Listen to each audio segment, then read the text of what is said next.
Ladies and gentlemen, welcome back. It's a pleasure to welcome you back to our first session as we move into the afternoon, featuring Senator John McCain and Robert Kagan, who also serves on FPI's board of directors.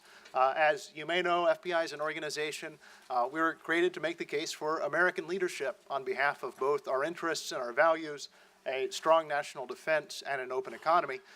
Perhaps no senator's career has better embodied those values than Senator McCain, and I don't believe any thought leader has better advanced those ideas than Bob Kagan, and perhaps most forcefully in his 2012 book, The World That America Made. In addition to serving on FPI's board of directors, he's also a senior fellow at the Brookings Institution and serves on the Foreign Affairs Policy Board for the Secretary of State. Bob, thank you so much for joining us to moderate this conversation with Senator McCain. Thank you, Chris, and thank you all for being here today. It's such a big crowd, and rightly so. I'm supposed to introduce Senator McCain. I can't imagine something that's more unnecessary. But he enjoys it. but I do enjoy it every time I get a chance. McCain enjoys it. Oh, I see. Okay. I can't think of anyone who has devoted himself more to America's interests, America's values, and the values that we share with free peoples all over the world. Obviously in his military service, but also as, I would say, one of those people who genuinely deserves the term statesman. Senator McCain is the least partisan person I know when it comes to American foreign policy. He has strong views, but he voices those views regardless of who is in power. He knows more about the world than I do and than anybody else I know. He not only knows the world, he knows all the people who are around the world. He travels in a way that makes my head spin. But that's all because of his incredible devotion to America and American principles and to the world order that America has upheld since the Second World War. So it's a great pleasure and honor to have you here, Senator. And as you all know, or should know, Senator McCain in the next Congress is going to be taking the role of chairman of the Senate Armed Services Committee, and I can't think of a more sort of important time to be taking up that role. And I guess let me just start by asking you, as you look forward to beginning that position now, what are your top priorities? What things are you going to be focusing on over the next year or two? Well, thank you, Bob, and thank all of you for having me today. And these are most interesting times, obviously, and we have a lot to talk about. First, Bob, can I express my admiration for all the work you have done over the years. Many of you may know the brains of the family resides in his wife, Toria Newland, who continues to serve with great distinction under Republican and Democrat administrations alike. A true, really outstanding servant of our foreign policy and our nation. So I thank you, Bob. I think the first thing we really need to address is sequestration and the impacts of it. And I think we need to listen to our military leaders, not just our civilian leaders, of course, but it's people like General Ray Odierno, who is responsible for the men and women in our United States Army, a Commandant of the Marine Corps. They're the ones that are bearing really the brunt of sequestration. The Air Force and Navy are also very seriously, but we've still got people on the ground in Afghanistan, as you know. And what General Odierno is saying and what the Commandant of the Marine Corps is saying is that we're not going to be able to defend United States national security interests. I would also argue that when we passed sequestration, and by the way, nobody ever thought we would. We thought that there would be a grand bargain, and this was the motivating factor to force that bargain, and the bargain failed, and we ended up with 13% of the budget, which is defense, taking 50% of the cuts. Make a long story short, if you listen to both of those individuals, they will tell you that they will not be able to defend this nation if the sequestration continues. Now, I'm I don't think there's any more greater critic about cost overruns and waste and mismanagement in the Department of Defense, and that has to be addressed. But right now, we are doing what we used to call eating the seed corn. We're having to cut back on training, we're having to cut back on readiness, we're having to cut back on maintenance, all of those aspects of the military that the consequences are not felt until later years. And look, they are very specific, the heads of our military, and I agree with them. So I would say that sequestration is first. Then we have to look at a number of other issues, but one of them is cyber.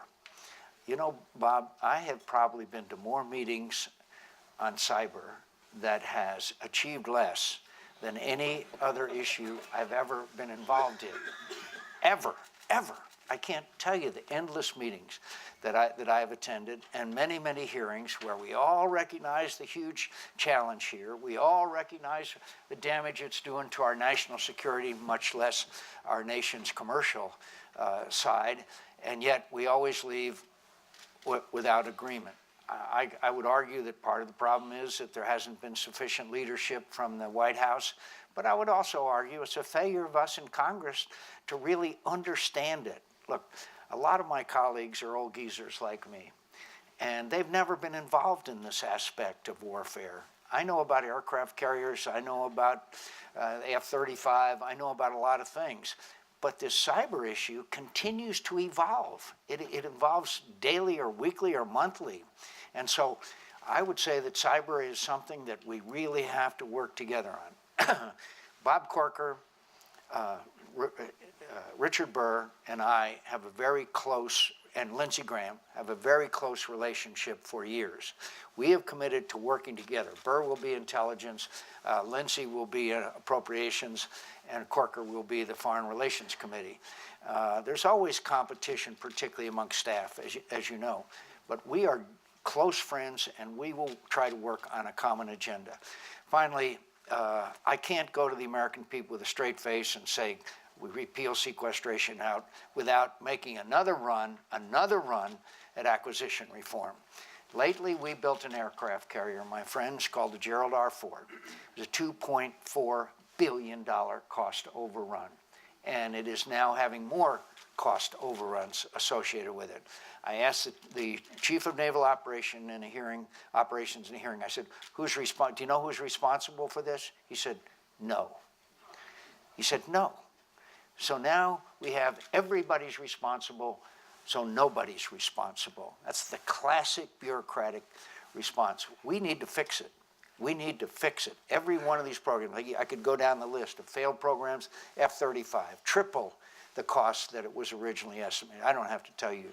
It's got to stop. It's got to stop, and it's got to start with fixed cost contracts. Right now, in all due respect to my friends in the defense industry, they lowball the number so they can get the contract, and then, of course, it escalates and gets higher and higher. It's got to stop. My contractor does the same thing, so I don't understand why. But if your roof leaks, do you hire a guy to come and fix your roof on a cost-plus contract? My wife has done that, by the way.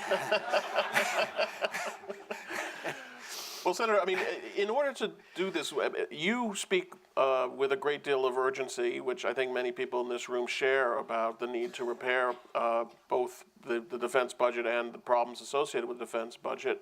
I wonder how much urgency the American people feel.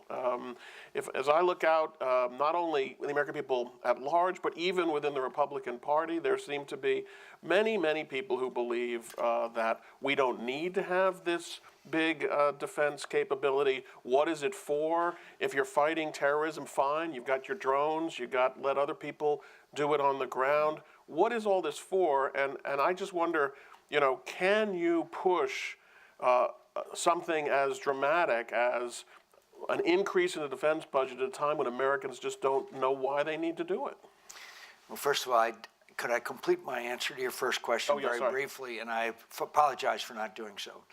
what we're going to try to do is have initial hearings, having the smartest people in America that I know. I'm talking about starting with Kissinger and Baker and Schultz, and then with others, former national security advisors, former military commanders like Petraeus and others, have those hearings so that we can develop a situation, hopefully, where policy drives budgets rather than the opposite. Now, I know that's impossible completely, but now, how do the American people feel?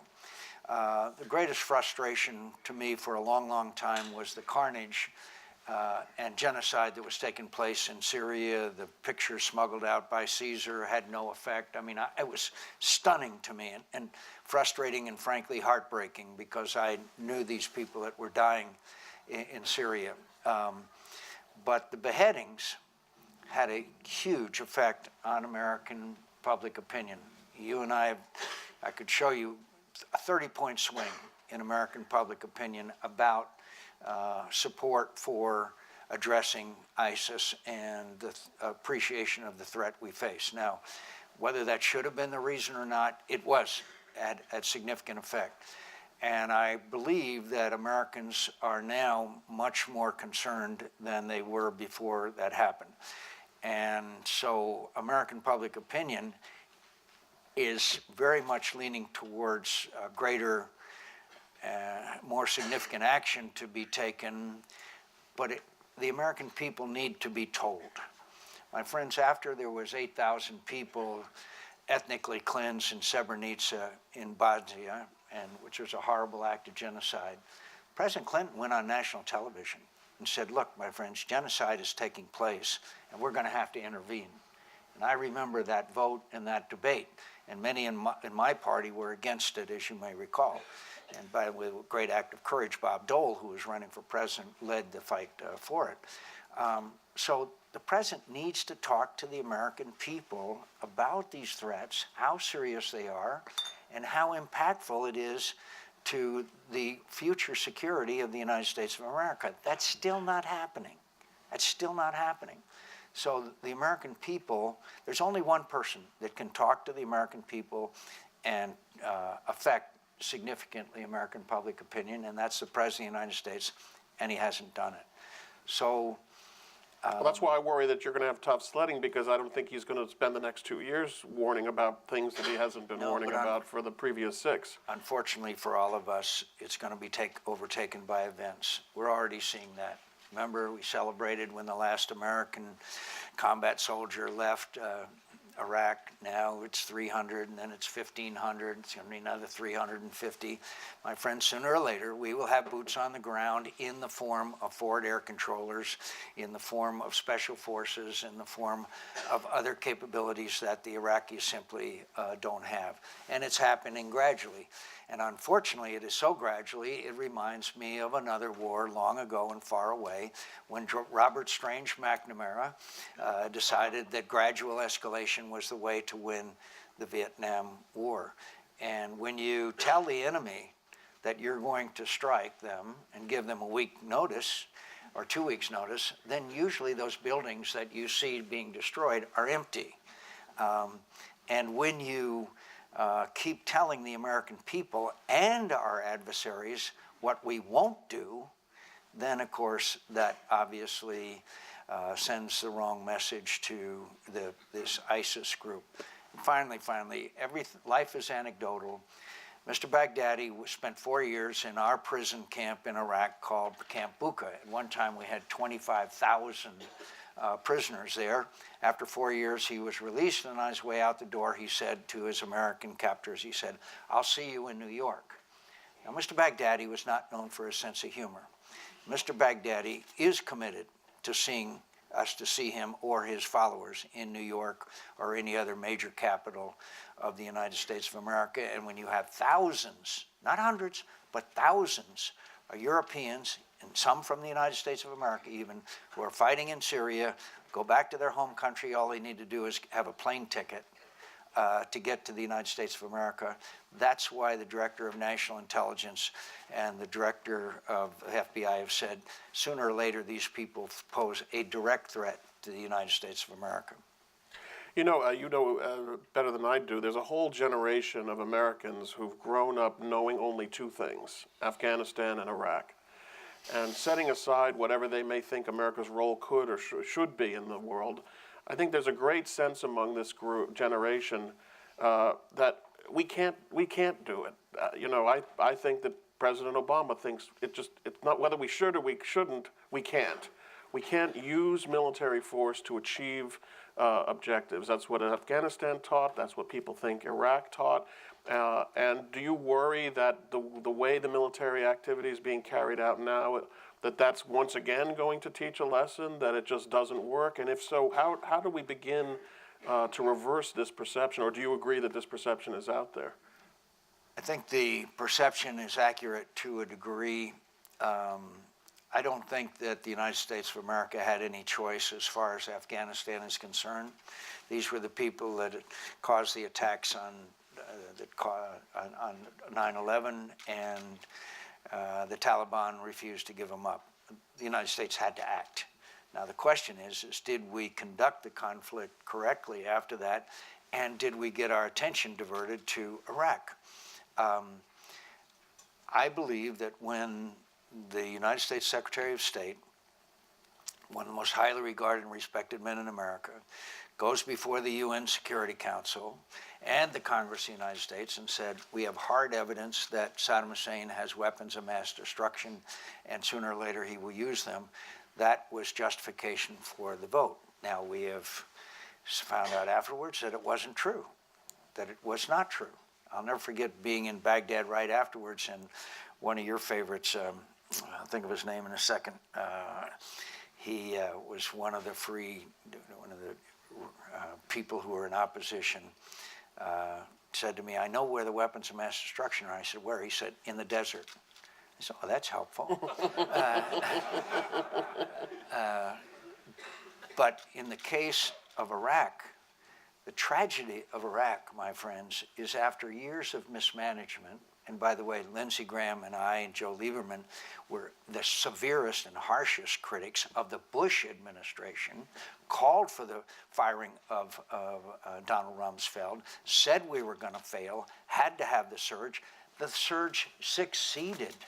If you look at the number of attacks, you look at the ability of Al-Qaeda and others to respond, the country was under control. It was under control. And if we had left or forced behind to stabilize, keep the situation stable, we would have won that. My friends, I've been campaigning for for our senatorial candidates. I was in Louisiana. There was a veterans event with a candidate there. A young man came up to me and said, Senator McCain, I was in the Marine Corps. I was in the Battle of Fallujah, the Second Battle of Fallujah. Second Battle of Fallujah, my friends, was the bloodiest battle of the whole conflict as we regained Fallujah as part of the surge. We lost 86 Marine and soldiers, 400 wounded. He said 3 of my platoon mates were killed in the Second Battle of Fallujah. He said, now the black flags of ISIS fly over the city of Fallujah. He said, tell me, Senator, what do I tell their mothers? You know, I don't have a good answer for that. This isn't a technical issue. This isn't a scholastic issue. This is about American blood and treasure that was spent and succeeded, thanks to one of the great military leaders in history, in my view, named David Petraeus. So we had it under control. Now in Afghanistan, if we continue and set this date on calendar reasons and not for condition reasons, you're gonna see the same result in Afghanistan. We had a meeting the other day with the chief of the Pakistani army, a guy I was very impressed with, General Sharif. And I said to him, I said, General, do you believe that the Taliban will, do you believe that if we withdraw everybody on a date certain, Americans out of Afghanistan, that the government can survive? He said, no, absolutely not, absolutely not. So unless we adjust our strategy in Afghanistan, that we leave enough of a force there that provides medevac. That's huge in a country like Afghanistan. Close air support, forward air controllers, trainers. Then you're going to see the same situation evolve in Afghanistan, and that is tragic. What about another area which has been tragic and you've spoken about it many times in the Could I just say one more word about Afghanistan, if I could? Ashraf Ghani is a great leader. It's a dramatic change. He deserves a chance to govern.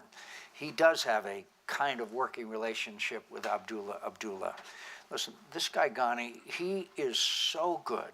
He is so dedicated and so knowledgeable that I have great confidence on his ability to unite the people of Afghanistan if the battlefield conditions will indicate that he has an opportunity to do so. I'm sorry, go ahead. No, that's a very important point, and it's worth making, and it's worth, I think, again, for the American people to hear that, since I think the average American thinks that Afghanistan has been hopeless for a long time. Turning to Syria, though, in the news right now, we see that the administration apparently is supposed to be weighing the possibility of a no-fly zone in Syria. Is that something that you would like to see happen? As you know, Bob, we've been calling for it for years now, and it's this gradualism that is so frustrating. We hear that. We hear that we're going to step up our assistance to the Free Syrian Army. I've heard all these songs before, but I think they may do that. I have great confidence in General Allen, who is playing a very important role right now. But I really am convinced that what we're doing may be one of the most immoral courses of action that I have ever seen in my lifetime or in my study of history. We're telling young men in Syria that we're going to train and equip them to go back and fight against Bashar Assad. Meanwhile, we are bombing ISIS while Bashar Assad intensifies his attacks on the Free Syrian Army, slaughtering them and innocent men, women, and children with barrel bombs. So we're going to attack ISIS. We're going to tell Free Syrian Army guys to go back into the fight, and we're looking for some kind of unholy alliance with Iran based on an agreement on nuclear weapons that will then be a Nixon to China. I mean, it is delusional. It is delusional. This is the same outfit that sent Hezbollah, Iranians, sent Hezbollah into Syria, which is what tipped the momentum on the battlefield. The Iranian Revolutionary Guard, the plane loads of weapons that came in. I mean, and now we are going to somehow make some alliance with Iran, the supporters and funders of Hamas. I mean, it is incredible to me. And frankly, I won't be a party to asking a single young Syrian to go in and fight for his country's freedom if we're going to continue to allow ISIS, Bashar Assad, to attack them from the air. It's immoral to do that. I value human life too much. Is there anything that you and Congress can do on Syria, or are we basically prisoner to whatever the administration does or doesn't decide? Well, a couple of things, Bob. One is an authorization for the use of military force we need. The one we're operating on, in case you missed it, my friend, says it's authorized to go after the people that were responsible for 9/11. That obviously is passé. The second thing we need to do is we need to have hearings on both the Foreign Relations Committee and in the Armed Services Committee, again, working together as we will on this whole issue, and we can pass legislation that, for example, we now, thanks to Bob Corker, have legislation ready to authorize the providing weapons to Ukraine. Does anybody here not know that we're refusing to provide defensive weapons to Ukraine while they're being dismembered by Vladimir Putin? You know, you can't make that up. But by the way, we're sending them lots of blankets. You know, those blankets, you know, you throw them at a Russian tank, and it sometimes catches in the treads of it. I mean, you know, it's insane. And of course, you can't imagine the disillusionment. I'm sure you are aware, but my friends, you can't imagine the disillusionment that the Ukrainian people feel as we encourage them in the Maidan to overthrow and get rid of Yanukovych. And now we won't give them weapons while they watch their country being dismembered. And by the way, he is establishing the land bridge, as you know, and his next calculation is going to be Moldova, especially in light of the recent elections, which narrowly the communists were defeated. What do you say to the argument that I've heard that if the U.S. goes ahead and provides weapons in any substantial form to Ukraine, that will give Putin the excuse to go in a much heavier way than he's currently going in? And let me ask you, rather than asking you whether that's true or not, what would your response be if that did turn out to be true? What response would you recommend if, in response to our doing more for the Ukrainians, Putin went sort of all in Ukraine?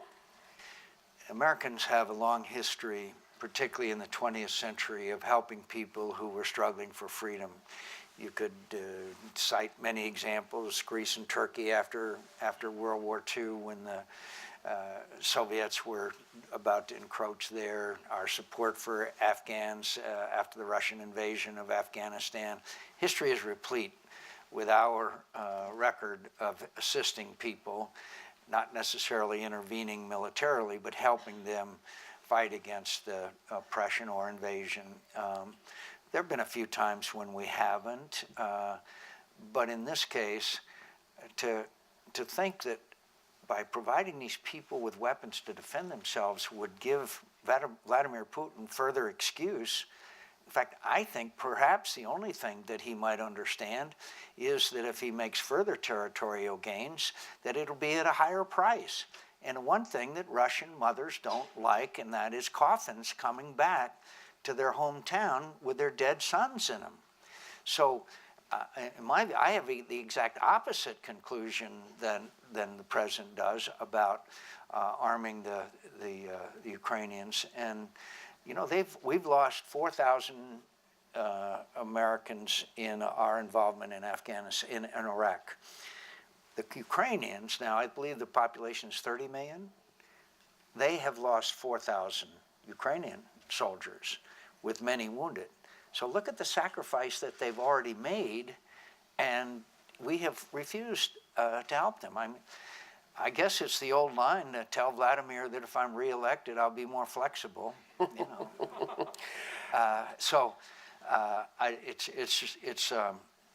Again, some of the stuff you can't help but get a little emotional about. Chris Murphy and I were in the Maidan.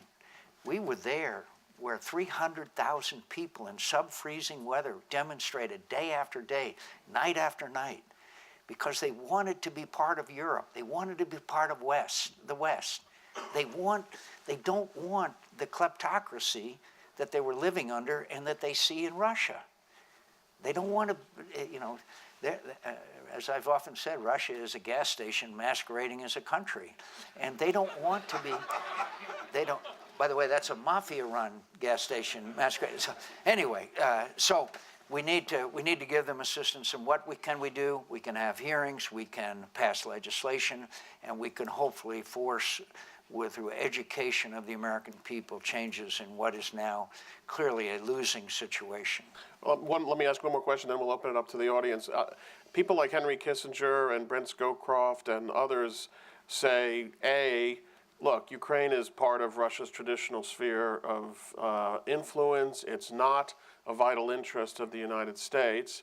And B, why don't we just cut a deal with the Russians where Ukraine agrees never to seek membership in NATO and makes the necessary adjustments in its trade agreement with the EU so that Ukraine is kind of a Finland. I think that's the analogy that Kissinger and some others have used. You know, that's the best way to pursue what American interests are in this situation. What have you said in response to that argument? I have the utmost respect and admiration for those individuals. I know of no two finer individuals in Henry Kissinger and Brent Scowcroft. But I think it doesn't comport with the situation on the ground. The situation on the ground today is they've already taken Crimea. The situation on the ground is they have already had the, quote, separatists take over in Donetsk and in the eastern Ukraine, by the way, the industrial part of Ukraine. So if you were going to work on something like that, which the only scenario I could see is return Crimea to Ukraine, get out of the eastern Ukraine, and then maybe we could talk about a, quote, Finlandization of Ukraine. But right now, the facts on the ground are that does anybody believe that Vladimir Putin is ready to return Crimea, which, by the way, was as part of a solemn agreement made in Budapest when Ukraine gave up their nuclear inventory. It was written in that agreement, the territorial integrity of Ukraine will be respected, including Crimea. But some of us knew that as soon as Yanukovych left, Vladimir Putin could not live without having Sevastopol, and that was at risk. So it was predictable what Vladimir Putin would do. And I'm predicting to you now, again, if Vladimir Putin was paid a very low price, maybe the price of oil is going to have I hope, a significant effect on his behavior, but it won't be soon. But unless he thinks that there is a very heavy price to pay, Moldova is next. And if you'll talk to the president of Estonia and the other Baltic countries, you will hear that there is enormous pressure. Do you know the Russians went into Estonia and captured a guy and took him back into Russia? Does any American know about that? I mean, that's crazy stuff. That's Cold War stuff. That's John Le Carre stuff. And yet, you know, anyway, so I believe that it would be a workable agreement if somehow we had the belief that that Vladimir would get out of Ukraine, including Crimea. Okay, thank you. Well, now let me turn to the audience for some questions. Yes, sir, on the end there. Yep. No, him. Yep. Who? Yes, you. Thank you, Senator McCain. I'm Nikolai Vorobyov. I'm Ukrainian journalist and from June military journalist. And having spent like a couple of weeks in battle zone, I realized that Ukrainian soldiers lie more hopes on your decision than in our own president. Well, so I have like few remarks. You mentioned about 4,000 killed Ukrainian soldiers. Actually, it's not correct. To my data, it's at least 2 times more. So it's a full-scale invasion, and it's the most bloody conflict since the World War II in Europe. And first time that a country in Europe has dismembered another country since the end of World War II, yes. Yeah, and in my cell phone I have more evidences of Russian invasion in eastern Ukraine than probably whole Russian embassy here in the United States. So I have like a couple of questions. The first is global and the second is like regional. So the global question is, does Republicans, or I understand here some like political issues, but does Republicans or somebody in White House have a strategy on what will happen in Ukraine in 1 year? So a year ago, nobody could predict the ISIS offensive in the Middle East. So what would happen? Because we have a number of different terroristic groups in eastern Ukraine, which is some of them is Kremlin couldn't control. So does somebody here in DC has the strategy? What would be if some sort of ISIS will be organized in eastern Ukraine? And the second question, what are the main challenges from Ukrainian side in providing the weapons from Ukrainian army? I mean, maybe it's a corruption or a lack of experience for our militaries. So this is the question. Thank you, Senator. Thank you. I don't know the answer to your first question because it's going to depend on United States policy and actions. All I can tell you is that I think the situation is going to get worse. By the way, the guy that's not listened to a lot but is saying a lot is General Breedlove, the head of NATO. I mean, he's been very, very strong in his comments about and talking about the Russian military buildup and invasion, dare I say invasion. And so I don't know the answer because it depends on American policy. We will be arguing strenuously for providing weapons. Second of all, again, I can only repeat, I think that Vladimir Putin calculates profit and loss. And he calculated that he could take Crimea and there would be a minimal response. He then figured that he could go into eastern Ukraine. One of my favorites was when he said, yeah, the Russians, those aren't Russian soldiers in Crimea, it was uniforms that they bought from local stores, you know.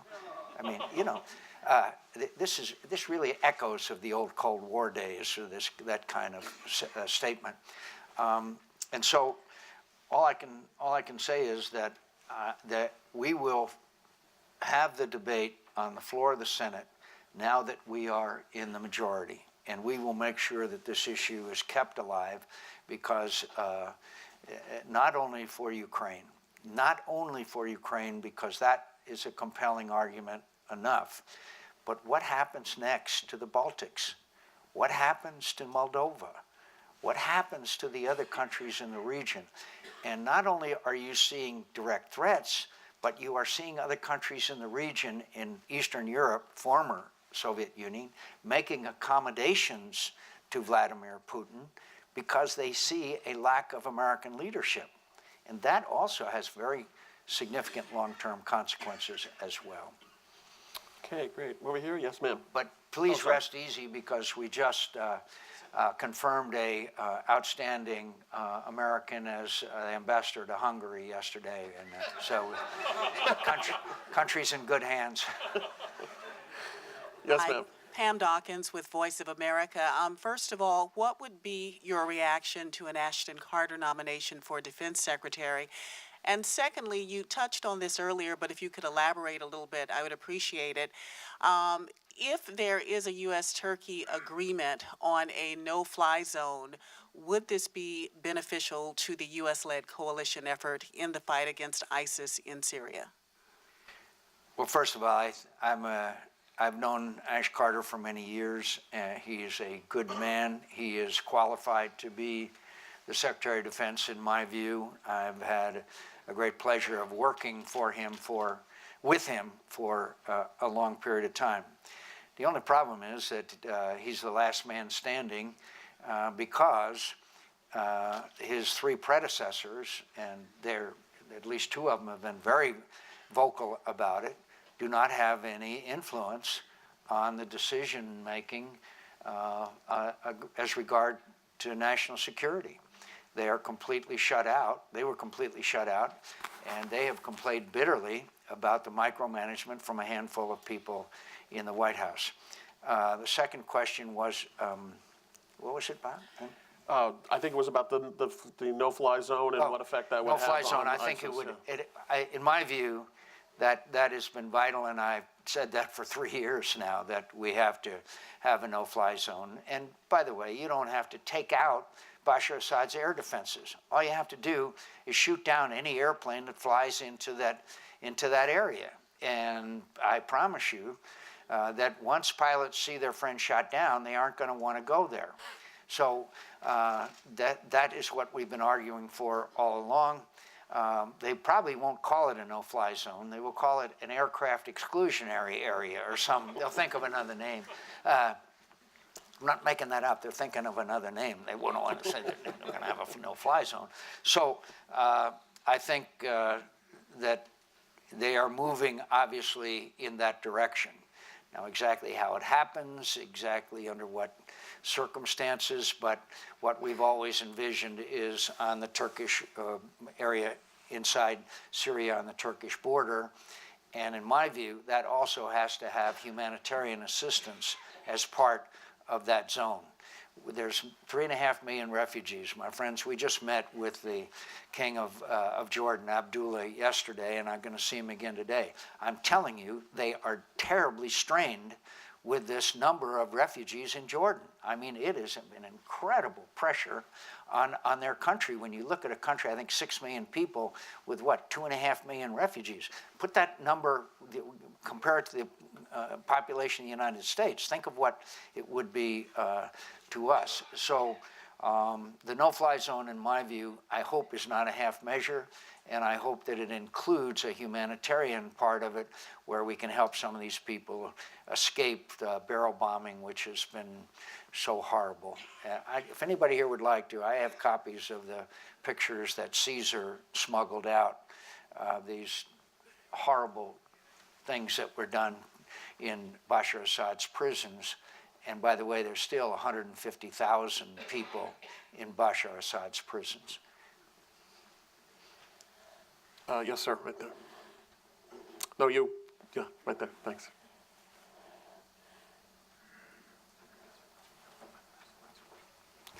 Thank you, Chung Yabu from the ASEAN Institute for Policy Studies in Seoul, Korea. And today's discussion has been focusing on much on Syria, Iran, but I'd like to question about Asia, because South Korea's position in geopolitics of Northeast Asia is very much dependent on the relationship between the US and China. So what elements of Chinese military forces concern you the most in the next 5 years? Well, I think there's no doubt that the Chinese military buildup has been significant and accelerated. They now have the ex-Russian aircraft carrier, which is a statement about a country's commitment to having the capability to project power. That's what aircraft carriers are really all about.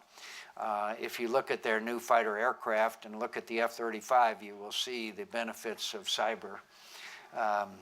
And there is no doubt that continued cyber activity on their part has had not only military, but the civilian side has cost us billions of dollars and them incredible ability to leapfrog technology. I believe that the Chinese have always believed that the last 200 years was an aberration of history, that it is their mission and their role to play in the Middle East, the dominant figure. And we give them great credit for being all wise and all seeing around the corner of history and all that. I don't agree with that. They have alarmed almost every other nation in the region, which has caused a concern and alliances and efforts at coordination amongst all of those countries that the like which I did not envision 10 to 15 years ago. Small anecdote, there's a destroyer named after my father and grandfather that is a naval ship of ours. It's based in Japan.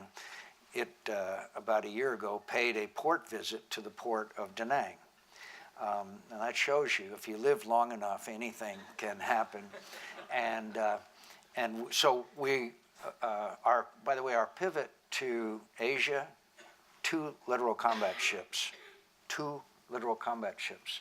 When you say you're going to pivot and you send 2 ships, move from one theater to another, I don't think that it keeps the Chinese awake at night. I'm afraid that's all the time we have. Do one more. You want to do one more? Okay, one more. Let me do this one right here. Okay, there you go.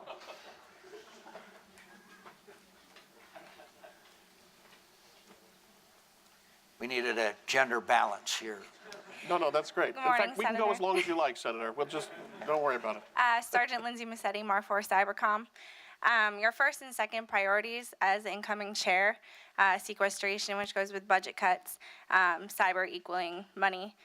Do you have a plan to heighten the importance of the cyber threat among the administration, Congress, Senate? And as you said, your generation doesn't really know much about cyber. You're stuck. You're stuck in the older technologies. It's okay for him to say it. You have to be a little bit more. I still have a rotary dial phone. My second question is, There's nothing wrong with it either. It works fine. do you personally have a plan or know of a plan to educate our policymakers on the cyber threats and technologies? Adult education. There's one is this is the beauty of congressional hearings. You really have to have in-depth hearings, bring in the smartest people in America, not only from the military side, but from the commercial side. I mean, I'd love to see our friend that runs Apple before our committee. I'd love to, Mr. Cook. I'd like to see some of the really brilliant people in Silicon Valley come and testify before us. In fact, I think we're going to do it. The problem has not been a failure to appreciate the importance of the issue. The problem has been, frankly, how you balance a person's personal privacy and right to privacy and the requirement of government to ensure the safety and security of all of us.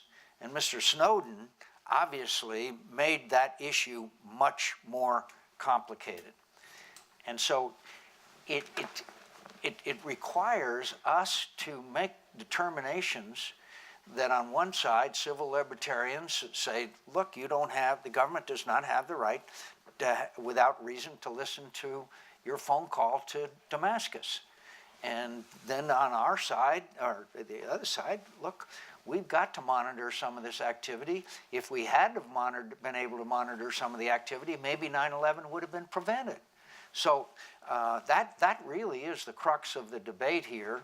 And it's going to require some very tough debate and votes on the floor of the Senate. Because frankly, all of us are conflicted. All of us.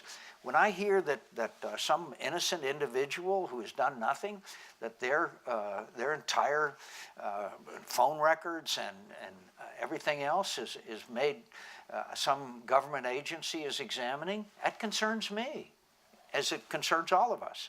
So there's got to be a balance here. And we have not found it yet.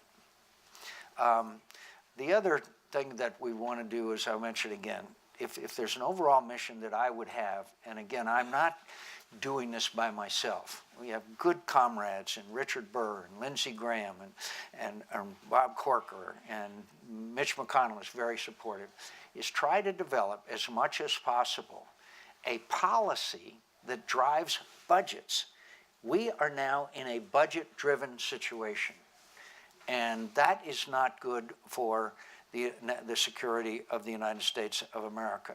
So if we can articulate a convincing policy to our colleagues on both sides of the aisle, and by the way, I work very closely with Jack Reed. He's a great guy. He went to the wrong school, but I get along very well with him.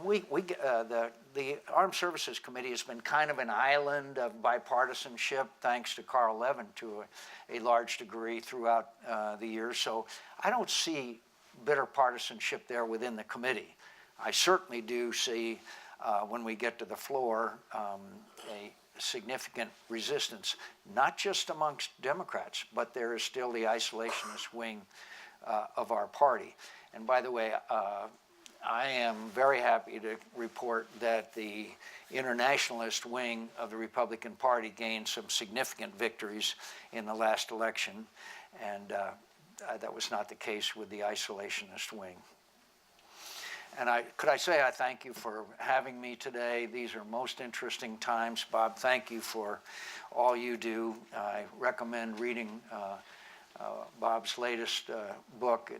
I got a lot out of it. And so we need to have this debate and discussion all over America. I have town hall meetings all the time over in Arizona talking about a lot of these issues, a lot of other issues as well. Like we have so little water, the trees chase the dogs in Arizona. But we need to continue this discussion and debate, and we need to include as many people as possible. And that's why I'm very happy to have the opportunity to be here today. Well, thank you, Senator. Please join me in